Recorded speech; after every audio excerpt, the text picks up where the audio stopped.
Yo, listen up, here's the story about a little guy that lives in a blue world. And all day and all night and everything he sees is just blue. Like him, inside and outside, blew his house with... Welcome back into the fourth episode of the Brenden Talking About Beaver Football podcast.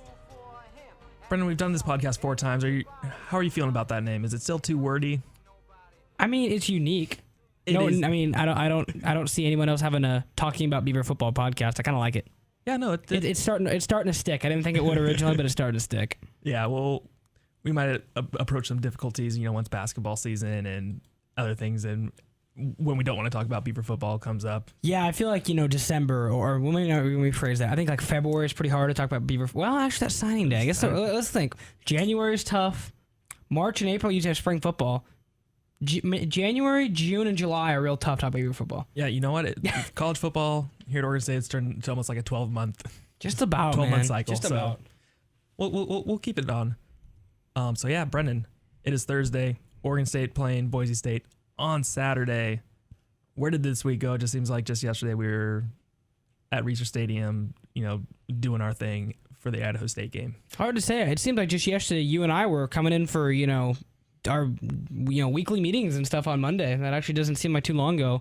And, making our KBVR and OMN news blast this week and all that stuff. So week went by really fast. I'm actually really, really amped for this Idaho State game.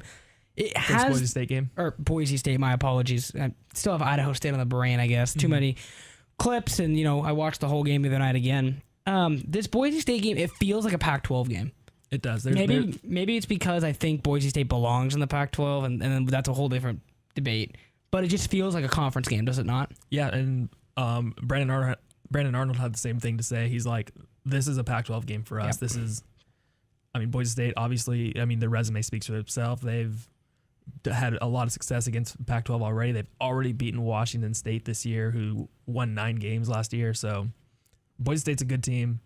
The jury for me is still out on that because I don't know how good of a team Washington State is this year. Yeah, but they still beat a Pac-12 team. Absolutely, and the makings around this game are also interesting, Brian, because this game was just a single schedule. This doesn't relate to a home and home. This is just one situation where Boise State decided to come to Research, which is interesting because 3 or 4 years down the line, OSU does a back-to-back, a home and home with Boise.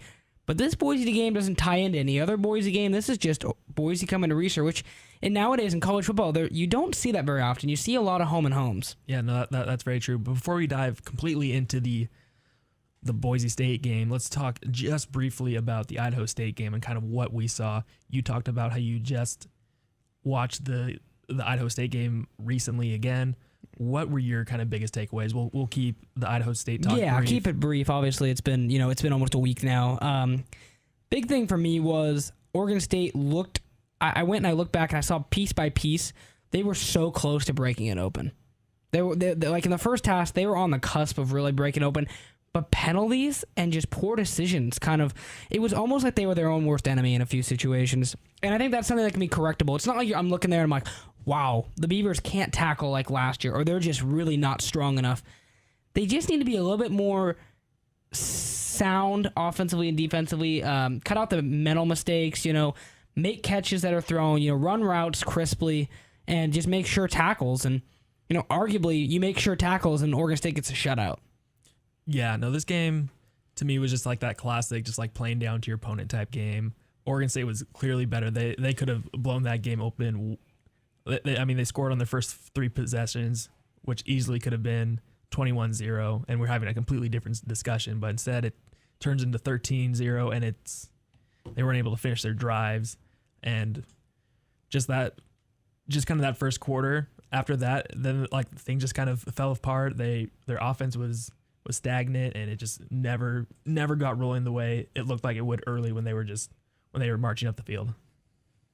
Yeah, I'd have to agree. The Beavers, bottom line, I think a lot of their problems is what my big takeaway. A lot of their problems they had, I think they're correctable. Yeah, ultimately, I do think that this game was a step back from how they played against Minnesota. I do agree with that statement. Yeah, Minnesota, I would think would just crush Idaho State, and Oregon State hung with them. But the thing is, I think it also relates to having the bye week and having a little bit of rust. I do. I do, and I say that seems a little cliche, but I say that because I don't know. It's a road game. It was a Thursday. It was a long gap in between, Yeah, and that's it was why 16. It was 16 games. And that or 16 days, you mean? Yeah, 16 days. And that was, I think that attributes to a little bit of the rust. You know, you played yourself.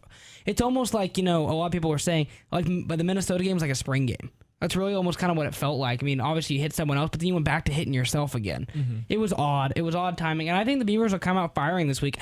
I don't think Boise State's going to blow Oregon State away. I think it's going to be a competitive game up until the fourth quarter. No, yeah, I agree.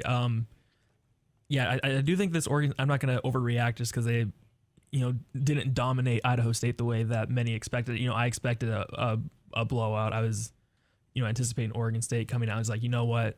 We're the better team. You know, they haven't been able to say that a lot, you know, since last year. And so now that they, you know, had that chance to be like, you know, we are better than Idaho State and we're going to show it. And it didn't quite come through. And, you know, I think, you know, after the bit of a letdown that they'll be able to come out and play strong against Boise State. Yeah, I completely agree. So, you know, going into it now, though, Brian, Boise State, though, what do you make of what Gary Anderson's comments earlier this week when he said, we really don't want to play Boise State? Do you think that goes in the mind of the team at all? I mean, I just feel like if I was a coach, I wouldn't say that because you know that's going to amp up Boise State. It's almost like, you know, you don't talk like you don't want to play. I mean, I don't like that. I don't like how Gary Anderson said that this week. I interpreted what he said a little bit differently. I saw it as like a recruiting, like as a way of almost like recruiting. It's like he doesn't want to play Boise State because they're right in our backyard. They're, you know, just a 6-hour drive away from Corvallis. And he talked, you know, he wants to have teams from, you know, from Florida and Georgia and, you know, kind of that area where they're trying to recruit more, and that they want to try to, you know, to broaden their national reach as far as recruiting, because we've already seen, you know, there's a bit of a pipeline developing in Florida, and I think that they want to tap that a little bit more. Or even go to Texas. Yeah. Go play a Baylor. I mean, you know, I don't see any reason with the way their program is right now you couldn't get a home and home with Baylor. I think with Arizona State, I think you get a home and home with Texas Tech. I think you get a home and home with, you know, I mean, even arguably Rice is in Texas too. It doesn't necessarily matter the nature of it. I mean, you could probably even, I think you could easily swing a home and home with Baylor, Texas, Baylor, Texas Tech, or Rice, a couple teams in there. And Oregon State also has a home and home coming up with Oklahoma State too. Yeah, and I think that's more what Anderson was looking at was that, you know, they already have, you know, a recruiting kind of hotbed set up in the Northwest and in that area, but he wants to try to, you know, make Oregon State a little bit more well known, right, nationally. And so by doing that, one way to do that is to go play games across at other areas and have other teams come here. Yeah, and you know, one thing is though, obviously the big news today, Todd Stansbury leaving. Oh yeah, I can't believe we completely spaced that. But yeah. I mean, one thing that I liked that because I'm a firm believer that I think your athletic director has to be in real good, you know, have a real good relationship with your football coach and all your coaches, because I saw a lot in the, for instance, like when Bob DeCarellis was around, I feel like he just kind of scheduled some game. Maybe it was Mike Riley too. A lot of games that just were kind of open-ended. Like, for instance, like I didn't see much gain in Oregon State going to Michigan last year when at the exact same time, a program like Utah, who arguably isn't much like Utah and Oregon State, neither one is like, I wouldn't say Utah's a ton more prodigious than Oregon State. Utah got a home and home with Michigan. Mm-hmm. I think the benefits of a home and home are big. And I think like when Oregon State went and played TCU, or they went and, you know, play Minnesota, that's a big home and home. Wisconsin was a great home and home. I think you got to get those home and home because you get the recruiting aspect when you go, but you also get a lot of fan support and a lot of really big, like, wow, you might even get game day if you're both really, you know what I mean? There's a lot of cool things. So I think that Oregon State can go play opponents, but they need to be able to bring them back too. Yeah, no, I agree. But, you know, sometimes I don't think teams like to come to Corvallis though. I mean, arguably a lot of the big teams that have come here have gotten beat too. I mean, Wisconsin, you know, Brett Bielema after that game's like, I don't know why we came to Corvallis. Yeah.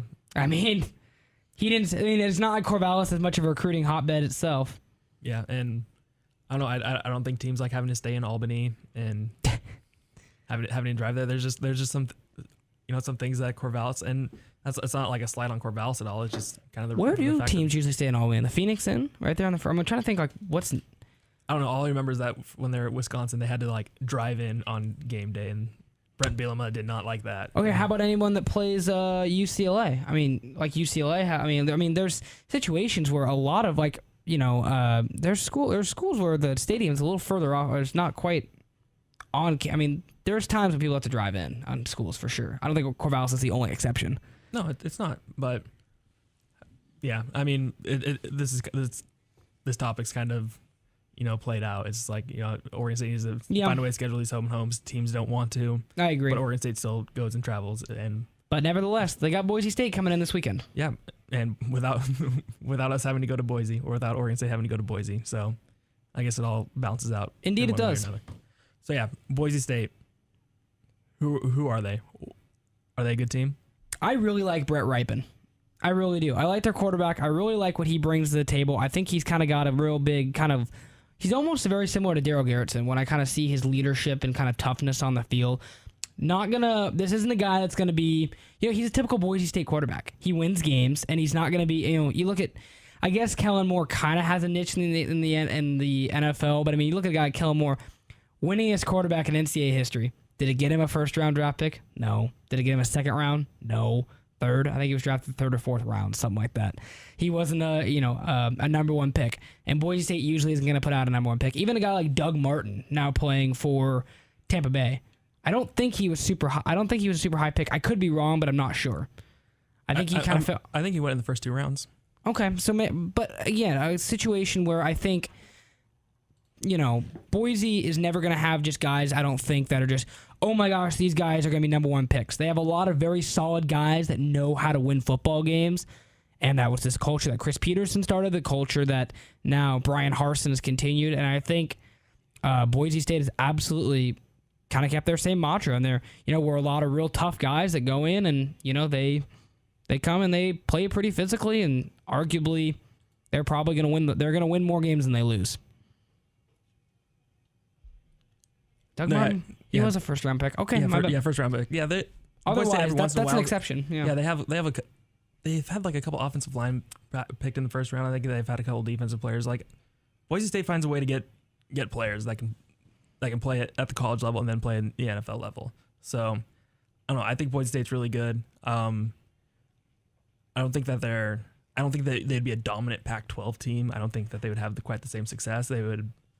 But I think they do a really good job of preparing for these Power 5 games when they go and have to prove themselves. Because Boise State's always been a team that kind of overlooked. Like they'll go, play a BCS game. It's like, oh well, they've only had to play like 2 games all year, and they have to, do all this. They play like the Wyomings and like the Fresno States. So those are like their big games in their conference. Right. And I could have just completely jumbled up the WAC and the Mountain West, but when you're playing for one of those non-Power 5 conferences, you're not playing the same type. You're not playing up to the same type of level week in and week out that you would when you have to play a Power 5 team, or when you play like in the Pac-12 or the Big Ten or the SEC, where each week you can win or lose. Yeah, I mean, I'd have to agree, but I think if the Pac-12 ever expanded, I think that's definitely a team that's going to be considered. Boise State's going to be in a Power 5 conference eventually. That's just my prediction, but I think the Pac-12 will be a good fit, but that's obviously a moot point in a different podcast, scenario. But I guess kind of going in this game, I'm looking for both teams to be solid. I think it's going to be a really good matchup. I think Reser Stadium will have at least 10,000 more fans than I think Oregon State will have 40 plus. I think the attendance. What was it? I think it was 38 last time. So I thought it was like 30. Nope, it was 38. Was it? Yeah. Okay. So my bad there. I was thinking it was like 30, so I was saying 40. So I'm thinking I said 40,000. Have about 5,000 empty seats. I was saying Oregon State's going to hit 40,000. I don't think they hit 40,000 more than once or twice last, or if at all. They did not one single time. Yeah. So they were going to crack that 40,000 mark. Yeah. Actually. The game against Idaho State has been the highest attended game in the Gary Anderson era. Not too surprising, but regardless, Boise State, they will crack 40,000. Maybe even, they might even flirt in the 42, 43. I think Boise State's going to bring a lot of fans over. I think that south end zone is going to be quite blue. There's no reason Boise State they usually do travel quite well to Corvallis, because I remember when Oregon State played them, in the 06s and 07s. They usually travel quite well to Corvallis. I think they're going to fill up a good chunk of that. I might say maybe even 42,000 for this game. I really do. I think it's a warm game. It's supposed to be 76 and sunny. It's a weekend. It's a perfect time for kickoff for fans wanting to come to Corvallis. Maybe like 3 o'clock would have been prime, but 12:30, fans and kids families with kids won't have to drive home late. I think there's going to be a lot of people here. I really do. And I think it's going to be a tough game, but I'll hold off my prediction until we get there, Brian. Oh, yeah. I appreciate that, Brenden. I was about ready to just let it fly. Because, yeah, I agree. I think we'll finally crack that. Oregon State will finally crack the 40,000 mark. I think there'll be a lot more students. There wasn't a good student showing against Idaho State, but students weren't, school wasn't in session yet. Move-in day wasn't until the next Sunday or till the next day. So I think we'll see a spike in attendance for sure. But yeah, I expect this to be a really just competitive game. And Oregon State's beaten Boise State at home. They haven't fared so well in when they play on the blue I don't turf. think they've lost at home in Reser to Boise State. Yeah, that could very well be true. I think they're 5-3. I think all 3 losses have come in Bronco Stadium. Because they haven't won in Boise. Yeah. So there you go. They've only played 8 times all time. Oregon State leads all time 5-3. All right. So let's talk a little bit about Ryan Null, Brenden. Okay. The man with the nice haircut. Yeah, how'd you find that out, Brian? Just did some research. Gotcha. I would say he has the second best haircut after you. Oh, Mr. wow. Mr. Big Haircut. Hey, I got to make sure it's taken care of. Yeah. So Ryan Null struggled a little bit against Idaho State. We ran for less than 40 yards on 13 carries. Are we convinced that Ryan Null is good? A Pac-12 upper echelon Pac-12 running back? I'm not quite. Mm-hmm. I think he's got the potential to, but I haven't seen him wow me other than the Oregon game. Yeah, no, that's almost. I'm not gonna say it because the team believes in Ryan Null. When I was talking to the team, going to the Oregon game, I remember they're like, just wait, Ryan's he's gonna be our guy. We know he's gonna be our guy, and he very well could be, and he's still pretty young. Still a sophomore, still trying to find his footing. But I like his quote this week when he said, last week I was worried too much about the rotation and when I was going to be taken out rather than just focusing on my game. And Ryan needs to play like he did against Oregon, where he's just like, you know what? This might be my last time playing the running back role. I need to prove it. And if he plays that way, he can be. We've seen. I know Oregon's defense was bad, but a Pac-12 defense, and Oregon State is going to be a better team. I think he still has the ability, but he's not there yet. Yeah, I would have a hard time calling the Oregon offense from last year a Pac-12 defense because they gave up more points per game than Oregon State.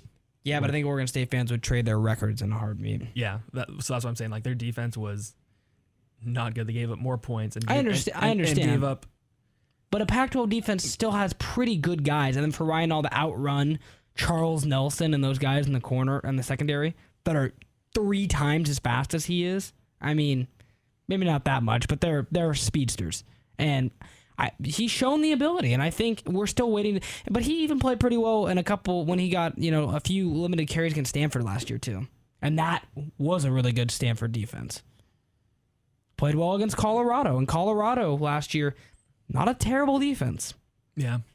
So mixed bag. He's not there yet, but I think he can be. Yep. I think this is a big show me game for old Ryan Null. I'm still a believer in him. I think he has a lot of talent, and I like his versatility. He's a good receiver, and I think he's going to be kind of the player that gets stronger as the year goes on because he is still going to be a load to take down. Could be as well, yes. And as the year goes on, and your body just starts wearing down of all these defenders, he's just going to be able to just keep pounding away. So I think. I am a little worried about the slow start and the pretty poor performance against Idaho State, but moving forward, I think he can. I still think he'll be good.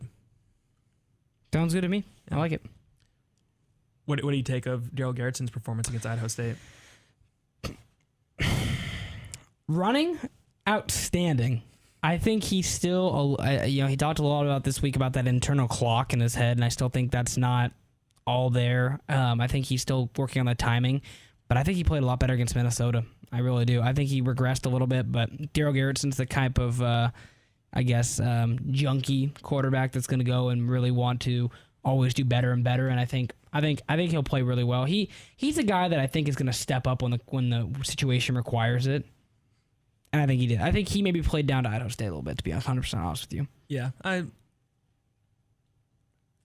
you do bring up a couple of good points. I didn't think he played very well against Idaho State. I thought he missed some passes. I think he started 3 for 11 and something like that. And for 100 yards, but they're both deep passes to Bolden and the one long run by Paul Lucas. Yeah, I think this is another big game for Daryl Garretson because I think there is a lot kind of riding on his shoulders to kind of turn this program around as the quarterback. Because he is going to be here this year and then he will be here next year. So I think there's and based on what I've seen, I don't think anyone. It's his job to lose. No one's going to come in next year and take it over from him. No, I don't think so either. But I think. Speaking of which, honestly, it seems like the coaching staff has really put their kind of eggs in the Mason Moran basket once post Garretson. Maybe. I'm thinking about Oregon State has 3 quarterbacks on the roster that are going to play Division I football. No offense to Connor Blunt, but I don't think he's going to be playing or starting Division I football. I could be wrong. He could be a Luke Falk. Luke Falk walk on at Washington State, but I haven't been super impressed with Mason Moran and the reps that I've seen him in practice. Yeah, his arm still needs to develop. I think that's the biggest thing. He's still really fast and can run, but as we saw last year, just because you're fast and can run does not mean you're a good quarterback. Exactly. The arm still needs to develop, and the good thing is that he is redshirting. Yes. And I don't think he's officially redshirting, but we can make that assumption pretty safely. They don't want to play him unless it is. Unless Garretson, McMarion, and probably Connor Blunt get hurt. They probably would give Connor Blunt reps before they pulled Moran's red shirt. Yeah, that was another interesting thing is that he was, last week it was Blunt that was... And I said something a few minutes ago, but honestly, I liked what I saw from Connor Blunt. I was talking to Gazette Times reporter Kevin Hampton. He was firing some bullets, and he was looking pretty solid. And he's got a gun. He was going to walk on to Wisconsin, I believe, and that's where he ended up coming from. But he looked pretty good back there. Yeah, he didn't look like a diamond in the rough. Potentially, and you get those quarterbacks every once in a while, but... Luke Falk, went nowhere, went to, I forget what community college, and then ended up walking on to Idaho State, and then ended up walking into Washington State, but went, I'm trying to remember what community college, but somewhere, nowhere, and then... I didn't think he went to JC. Yeah, he went to community college for 1 year, I believe. Oh, okay. Yeah, because I know he jumped around... high schools, and that cost him a year of eligibility. But yeah, with the whole Daryl Garretson thing, I think I just don't know what to make of him quite yet. I just haven't seen enough of him, and I just fear that he's just another. Well, I don't know if fear is the right word, but I think he, like this team, is someone who can kind of, have the ups and downs depending on who they're playing. Because he had a pretty gutsy performance against Minnesota. And, one of the kind of the strange things I've seen is he's not completing the deep balls like he is in practice. One of the things in fall camp that, really impressed me about Garretson was his ability to throw the deep ball really well with, nice accuracy and nice touch. But you just haven't seen that. He's not hitting the receivers in stride as much as he was. Receivers kind of bailing him out with nice catches, and it's just kind of tough to see him not do that. And it's well, why aren't you doing it now? It's hard to say because look at a guy like Jordan Villeman, completely irrelevant the first 2 weeks. You and I both said, I still think that guy's got an NFL body. He's probably the most NFL. I guess I kind of said the same thing about Obum Gwacham when he was here, and I said, that guy just looks like he could be in the NFL. And look where he is right now. Yep, he's in the NFL. Jordan Villeman looks the same way. If you looked at Jordan Villeman and you saw him at wide receiver, you'd say, man, that guy's got the body to have a shot.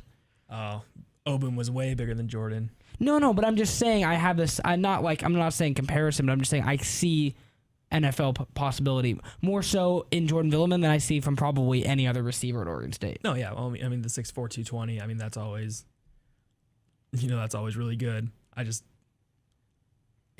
He's another one that, because he had a really good redshirt freshman year when he came in for Richard Mulaney. It's like, okay, this guy can like make plays, and he was catching touchdowns, and he was like physically he was able to handle a lot of those Pac-12 defensive backs. And I was like, oh man, this guy's gonna start bullying people, in the coming years. And he had a good year last year despite the ups and downs of the quarterback position. And then I don't know what's happening with old Jay Villy. I don't know. We'll have to see how it is because he's got a real strong chemistry with Daryl Garrett. I know that they're pretty good friends, both on and off the field, definitely. So it'll be real interesting to see. But I think you ready to get after some predictions for Boise State, Brian? Yeah, we can get out. Brenden, how do you see this game going? I almost want to do it with my orange-colored glasses prediction and then my outsider 500-foot level prediction. Go for it. Is that allowed? I'll let you do it. Okay, orange-colored glasses prediction. This is, being an Oregon State student. I'm going to say Oregon State gets the win, 31-28. 500-foot perspective, where I take myself out of Corvallis, I think Boise State wins 35-24. Solid. Why do you see that? I see it here because obviously like I said, Brian, we're at football practice all the time. We have Oregon State football on the mind almost all the time. I always think they're probably better than they are just because I'm here and I'm seeing them. I could just see it going two ways. I mean, I think it's a game that's coin flip. I really do. And that's why I said it's kind of a coin flip. To myself, I think, man, the Beavers maybe got a shot. But then when I step out and I'm like, you know what? On paper, Boise State's the better team. Maybe they will get away with it for the victory. So I just say it's 50-50. I think it honestly is a coin flip. Yeah. The biggest thing for Oregon State, I feel, is they just have to play smart. They really do. Boise State is a team that, I mean, several players and coaches have alluded to this throughout the week, is that Boise State does not beat themselves. They can beat you in a multitude of ways. But they never did, even when they had Chris Peterson. I mean, Brian Harsin was Peterson's offensive coordinator, I believe, or quarterback's coach or something on that staff back then. And no, it was offensive coordinator because Jonathan Smith was the quarterback's coach, and Jonathan Smith ended up with Peterson in Seattle. But that's the thing is I always got to remember not to get too far off topic, but it sure is kind of cool to see Jonathan Smith leading such an awesome offense. I love that guy. But anyway, I mean, Boise State, they're not going to make mental mistakes. So, like, the Beavers can't, penalties or, fumble kickoffs or fumble punt return. They'll lose the game. They have to play almost a perfect game. Yeah. I think the talent-wise, this is very close.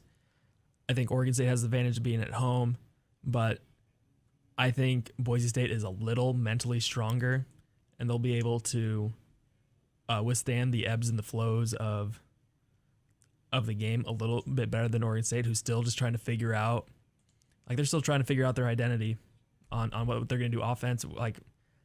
I couldn't tell you what they're trying to do on a week-to-week basis. It just seems like each week they try something else.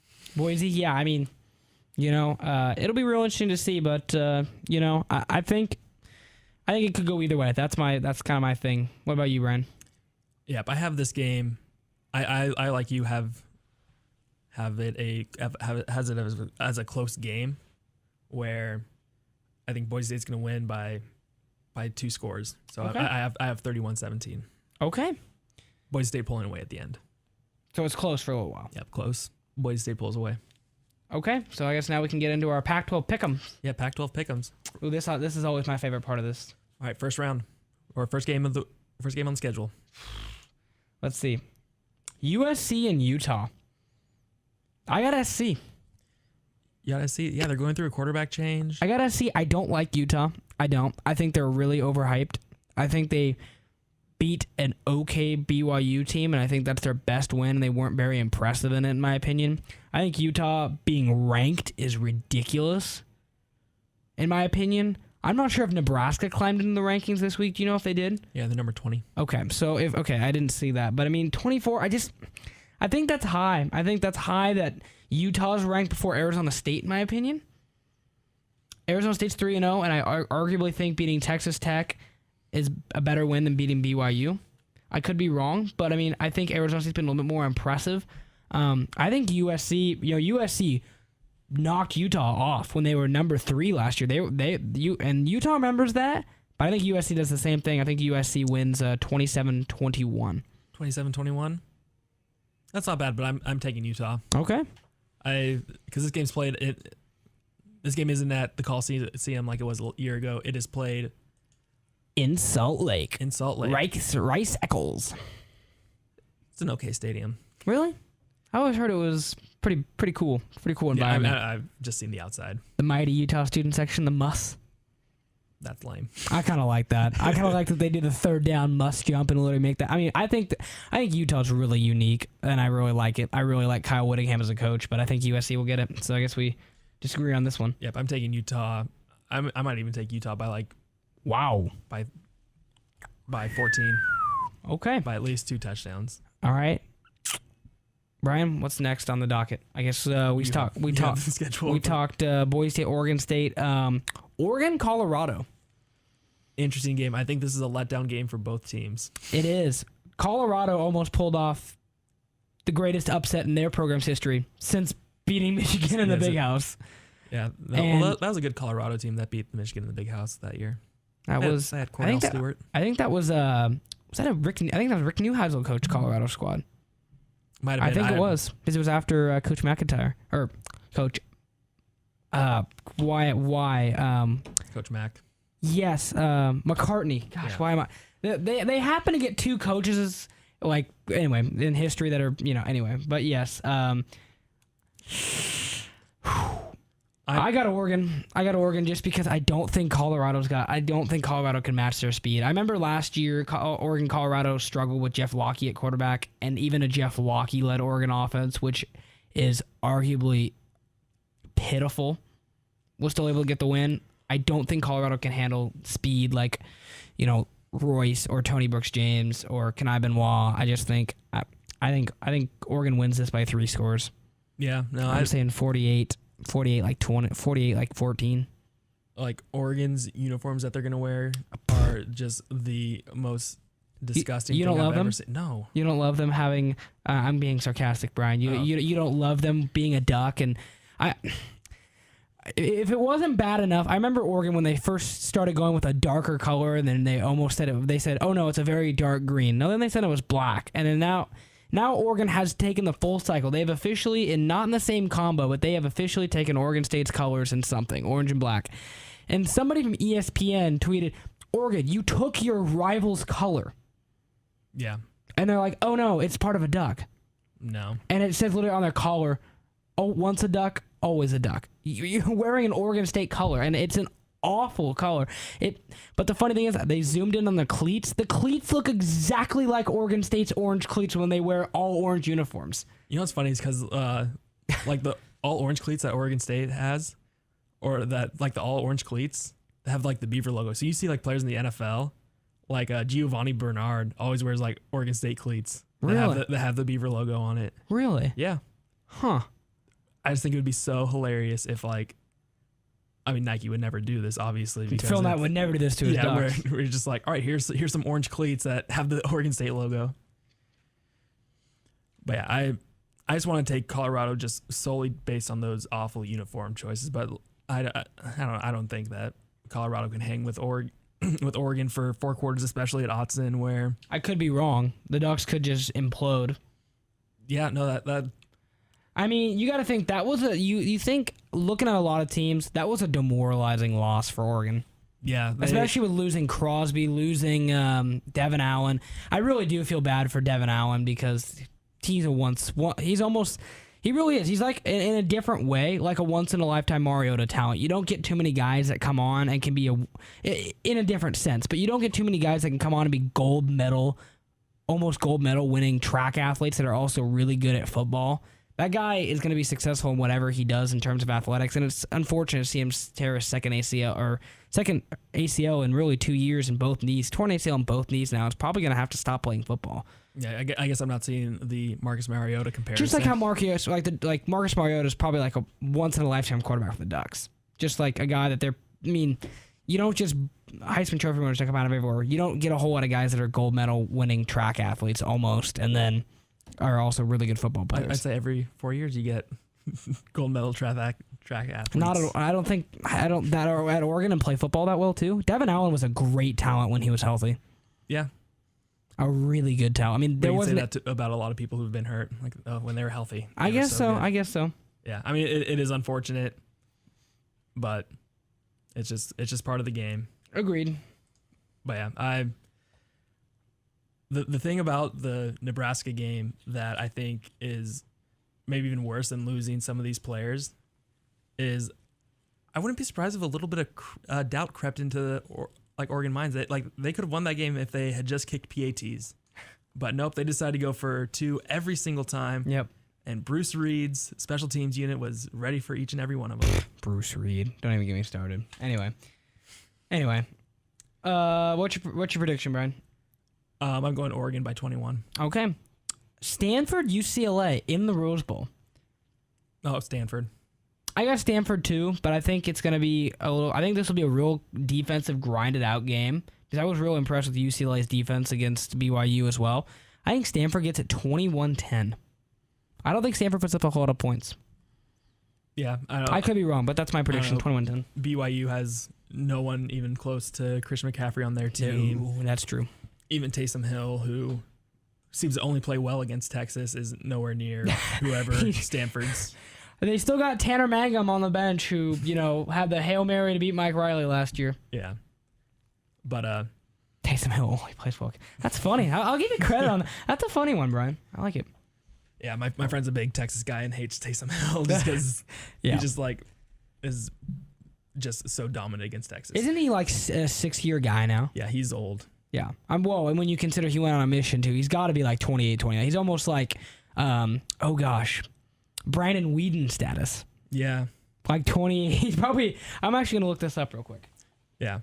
So anyway, I think Stanford's just really good. I think they're just going to just get to Rosen, and I just don't see this game going. Like, Stanford has just dominated UCLA just multiple times on the biggest stages and for the last couple years. So I don't see this changing. I don't think UCLA is any better or worse than they were 3 years ago, and Stanford is a program that just keeps getting better and better.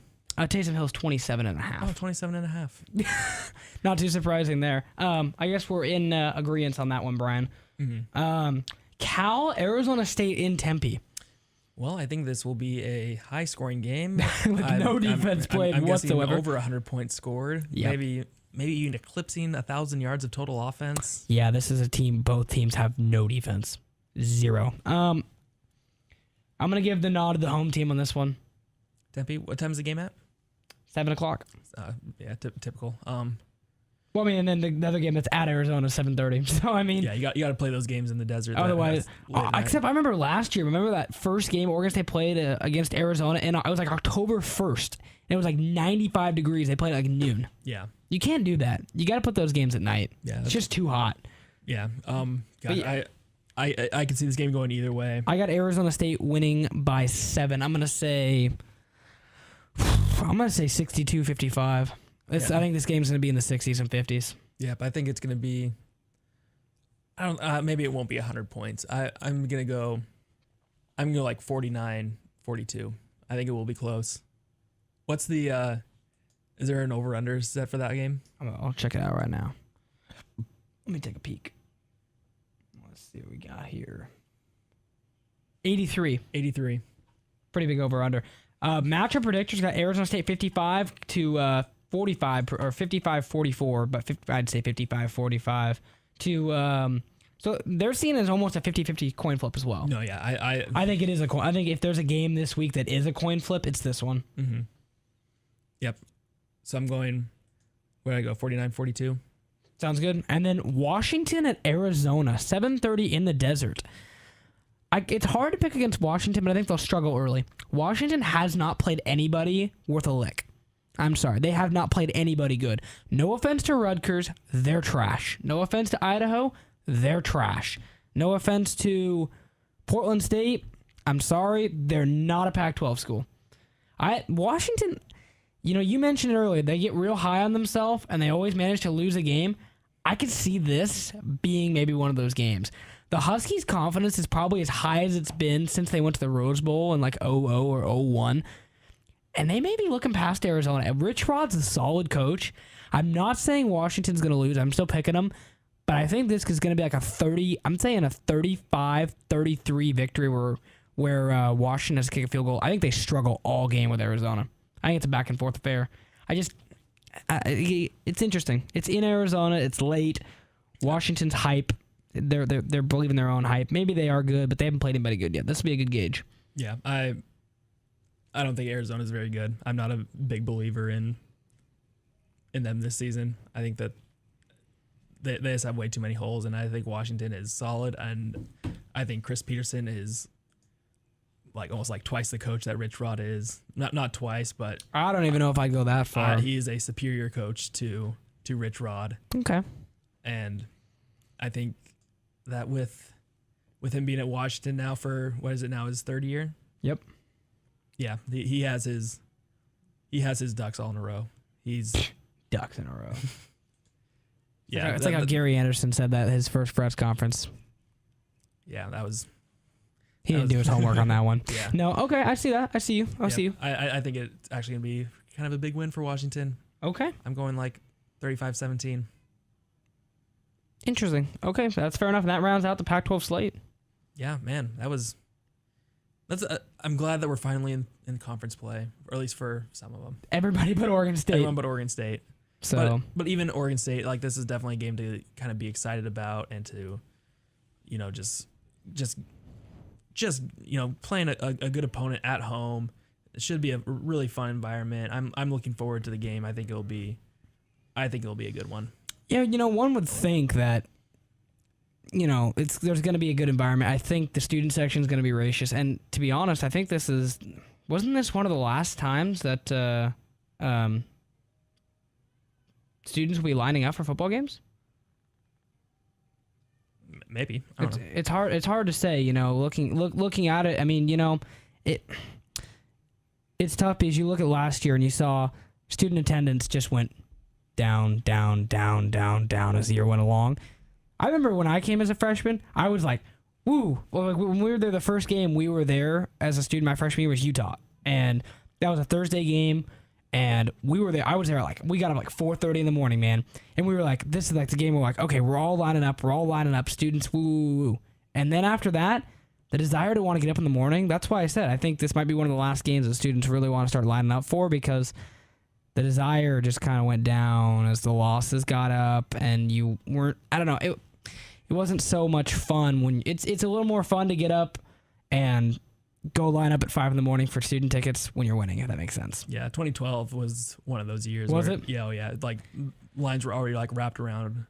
I remember Reeser when. I remember as a kid watching the video. I remember 08, 09 when the football players came and passed out donuts in the morning. Oh, they would still do that. That never happened to me. Not when the players came, but that was those 08 and 09 Rose Bowl runs. I'm sure those were great years too to do it. Yeah, but that's why I just think this could be depending on how the season goes, this could be the student high for attendance.